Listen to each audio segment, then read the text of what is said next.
এই হচ্ছে আমার সোনার দেশ। চারিদিকে সবুজ আর সবুজ, নদীমাতৃক এই বাংলাদেশ।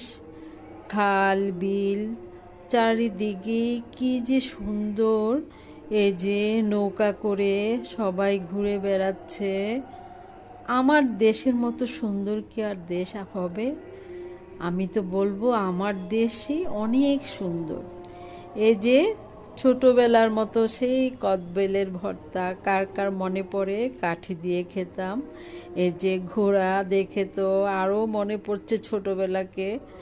ঘোড়ায় চড়ে কত মেলায় উঠতাম, ঘুরে বেড়াতাম। আর আমরা স্কুলে যাওয়ার পথে গাছে উঠে আমরা পাড়ার কথা মনে পড়ে যায়, কাঠিতে গেঁথে গেঁথে খেতাম। এই যে মামাকে দেখে মনে পড়ছে। তারপরে এই যে ছোটবেলার মোড়া